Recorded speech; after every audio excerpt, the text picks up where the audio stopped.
खुशी महोत्सव आला रे आला, मनात आनंद भरला भरला, तर आपल्या तिच्या मार्च या रे या, पटेल ज्वेलर्स समधे खुशी घेऊन जारी.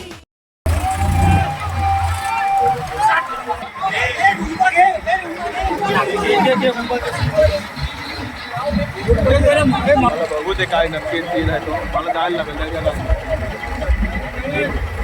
गुढीपाडव्याच्या उत्सवी वातावरणात अलिबाग तालुक्यातील रेवदंडा परिसरातील कुंडलिका समुद्र खाडीत आयोजित पारंपरिक शीडवाल्या होड्यांच्या शर्यतीदरम्यान 12 ते 15 जण बसलेल्या एका होडीचं संतुलन बिघडून ती अचानक समुद्रात बुडाल्याची घटना घडली.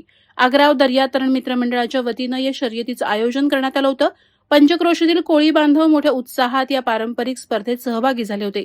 शेकडो नागरिकांनी किनाऱ्यावरून या शर्यतीचा आनंद घेत असतानाच ही दुर्घटना घडली. होड्यांमध्ये चुरशीची स्पर्धा सुरू असतानाच 12 ते 15 तरुण बसलेल्या होडीचं संतुलन अचानक बिघडलं आणि ती हळूहळू पाण्यात बुडू लागली. त्यामध्ये बसलेले तरुण पाण्यात पडल्यानं काही क्षणांसाठी गोंधळाची स्थिती निर्माण झाली होती. मात्र तत्परतेने इतर होड्यांवरील सहकाऱ्यांनी आणि स्थानिकांनी मदतीला धाव घेत तातडीनं बचाव कार्य सुरू केलं. पाण्यात पडलेल्या सर्वांना सुरक्षित बाहेर काढण्यात यश आलं असून कोणतीही जीवितहानी झालेली नाही. याबाबत रेवदंडा पोलीस ठाण्याचे सहाय्यक पोलीस निरीक्षक भैरू जाधव यांनी सांगितलं की वळण घेताना बोटीचा समतोल बिघडल्यानं ही दुर्घटना घडली. स्पर्धेतील वेग आणि वाऱ्याचा प्रभाव यामुळे बोट नियंत्रणाबाहेर गेल्याचे प्राथमिक कारण समोर येत आहे. तथापि अशा प्रकारच्या घटना स्थानिक कोळी समाजासाठी फारशा नवीन नसून ते किरकोळ स्वरूपाच्या मानल्या जातात असंही त्यांनी नमूद केलं. वादळवारा लाईव्हसाठी न्यूज ब्युरो अलिबाग.